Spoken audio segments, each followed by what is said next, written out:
yes, it feels overwhelming, but that's why you hire an attorney. So Mm. that the attorney can think about all of these things, ask you the questions so that they know the details of your business and will know what you need to put in place, draft them, give them to you. Welcome back to Beyond the Steps, everyone. I'm Melissa, and this is Bree, and we are back with our incredible guest this month, attorney Amanda Wright, for an episode about a legal series, those custody disputes, those waivers, those legal protections, all those things we really want to know. And this is the second time we've been with Amanda. So if you missed the first time, make sure you go back and watch it, but not right now. Because last week we talked about custody and court orders, and today we're going to get into something that I think every single studio owner thinks they have handled, but probably don't. We're talking waivers, liability, and the documents that are supposed to protect the business.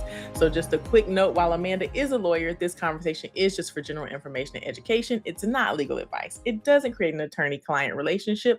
Every child custody situation is different, and the laws can vary depending upon where you are. So if you are dealing with something specific, it is always, always, always best to talk directly to a lawyer in your area who can guide you based on your unique situation. Amanda, welcome back. Hi, it's so good to be with y'all again. All right, Amanda. So we went on lots of tangents in the last episode. I'm going to try to control myself, but let's start this conversation with a big question. Every sort of youth athletic or sports or activity organization, you name it, we've got waivers, we've got agreements, right? But honestly, I've wondered this so many times, do they even hold up at the end of the day? What makes a waiver legally enforceable versus one that basically does nothing? I feel like it's more of a CYA sometimes than, and like, I did this, I went through the step of presenting this, right? But like at the end of the day, if you have to enforce it, what makes it enforceable? Okay, so for it to be enforceable, generally, you're just wanting to make sure that the person that is signing it is knowingly and voluntarily giving up a known legal right, right? So what does that okay, great sentence, but like what does that actually look like? You want to make sure that your language is very clear and that it's specific. So the waiver should include what risk and activities that it covers. So for example, if you are a gymnastics studio, you want to make sure that you are waiving any rights or risk related to injuries that involve tumbling or point work or things like that. You also want to make sure that the presentation of the document and the language is that it's conspicuous, meaning that a reasonable person would notice what you're waiving and they understand it. You don't want it to be kind of like hidden in the fine print. And then again, there's consideration because with any kind of contract or agreement, you have to have consideration. So what that means is there's an exchange. At this point, if you're signing a waiver, that's kind of built in because the parent is receiving the instruction or the service in exchange for signing the waiver, right? And then you also want to make sure that the adult, a competent adult, is signing the waiver. So any minor child or sibling, they should not be the one signing the waiver. And then you also want to just make sure that you have, this is kind of like not a response to your question, but it just popped in my head. You want to make sure that you have some liability insurance as kind of another layer of protection. And then So wait, I want to stop you. So when you say liability insurance, there is general business insurance, right? And then there is liability insurance. So this is something that, business owners don't always understand. There's cyber insurance, there's privacy and data. There's insurance to cover that. There is liability insurance. There's all kinds of different policies depending on what business you're running that you need to have in place. I learned this a couple years ago, a little bit the hard way. So that's a great point. yeah, so remember your waiver is a layer of protection. It's not going to protect you from everything, but Another tip I would suggest is to have different waivers for different contexts.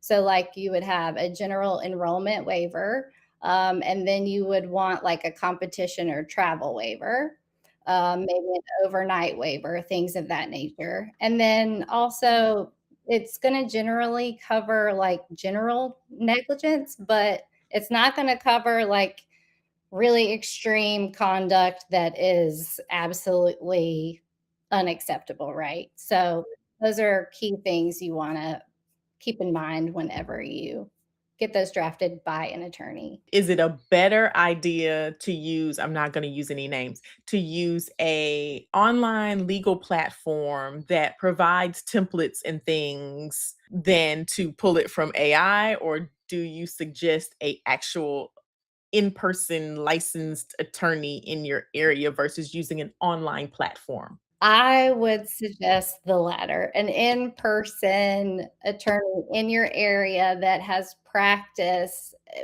business litigation or family law. Oftentimes you can go to firms where they have attorneys that practice in both areas, and so then you can reap the benefit of both of their expertise. So let's talk about the actual how this waiver actually works. So let's say something does happen.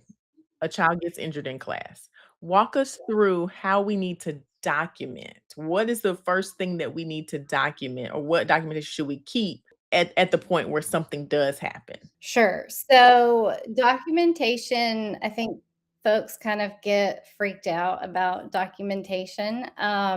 But the whole point is to make and create an objective record contemporaneous to whatever the event is. So, what does that look like? You want to do in time incident report. So, you want to write in objective language the date, the time, the location, the name of the child, who was present, any witnesses, and you want to write like factually, not what you thought happened, but what you actually observed, what the activity was, what the child said, how they felt at the time, any first aid or immediate response that was given. You want to document that and by whom, and then whether or not, if you needed to call EMS. And then you also want to ensure that what the procedure was, if, were the parents notified, when they were notified, what time, by whom, and then their response. So that would be kind of a general incident report that you would want to kind of keep on file. And then you want to kind of follow that through, right? So, Amanda, you just talked about this basic waiver that had a lot of stuff in it that I'm sure none of us are doing. So, even though it seemed basic to you, I think we got a lot of work to do. But with that, now that we have gotten our basic waiver together, we've collected all of this information, should we Yeah. follow up on it? Like, is it just done, or should we mention it again? What should we do afterwards? I think, it really depends on the situation. But if the family or the child, voluntarily provides you information about their medical situation, I think you do take another, you document that in your internal records.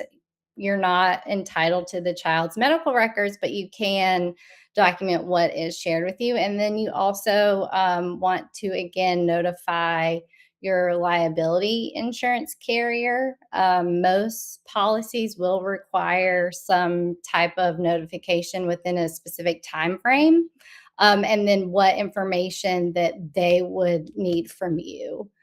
Uh, so I know it seems basic to me because I'm an attorney, so attorneys are always lean towards document, document, document, close in time because that's going to give you the most like accurate information in the event, something arises down the road. What about was very minor incidents, things that Right. feel Sure. very small, like, I cut my knee and I need a You spray Band-Aid. I boo bumped my head, boo. I have a boo-boo. Like, what about those types of things? I think there's also a level of common sense, right? Like okay, if we have a 2-year-old who tripped over their own feet and like fell down, okay, oh, are you okay? Like check in with the child. And then I think it's okay to mention it to the parent on pickup if that's necessary. So I mean there is Right. a degree of discretion, but when we're talking about more of like very obvious, like okay, this is sprained, or okay, you need some ice to put on that. I think that that's a general kind of gut feeling, okay, we might need to document this, and just keep them in your internal files. And it's better to document and have that information and not need it, as opposed to 3-4 weeks pass by and then all of a sudden you're getting an email from someone and you're like, wait, I didn't even know this happened, right? Yeah. Mhm. So I want to jump into the next topic, which connects legal protection to relationship management, which is really more what we're in the business of doing, is Yeah. is preserving and managing relationships. How can enrollment agreements, not just waivers, but the whole contract, actually prevent conflict before it starts, or does it? It absolutely does. And it's so necessary. I mean, I think as within any kind of like relationship, setting your expectations and coming to an agreement of how we're going to navigate any kind of conflict or certain scenarios is a key to prevention, and it's in the best interest of everyone involved.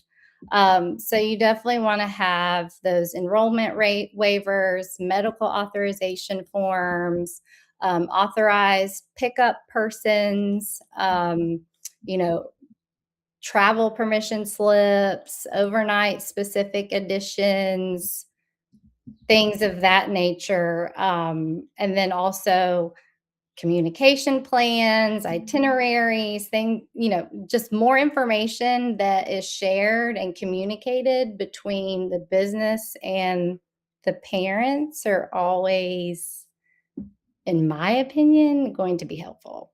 I'm overwhelmed. I want a name for everyone who's watching. We're overwhelmed. I'm gonna speak for all of the all of the coaches and dance educators and studio owners and operators right now. That is very overwhelming because I guarantee you that we don't have any of that. I've been Yes. doing this for over 30 years. We don't have any of that. So it's very overwhelming.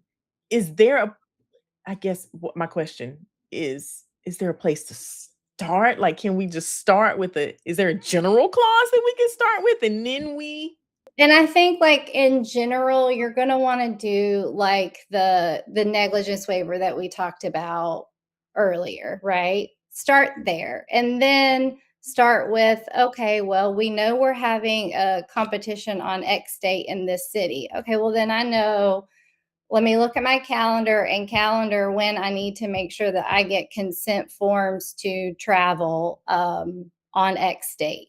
So you can take it piece by piece. And I would also just offer, yes, it feels overwhelming, but that's why you hire an attorney, so Mm, that the attorney can think about all of these things, ask you the questions so that they know the details of your business and will know what you need to put in place, draft them, give them to you.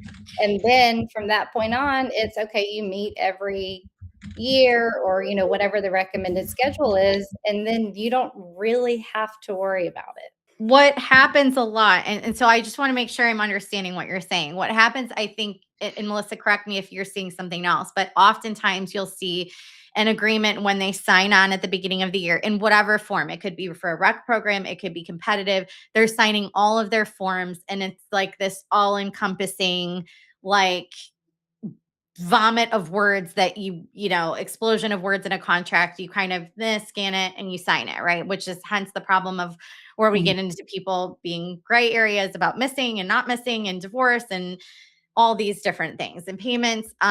So they'll do this all encompassing sort of agreement at the beginning of the year.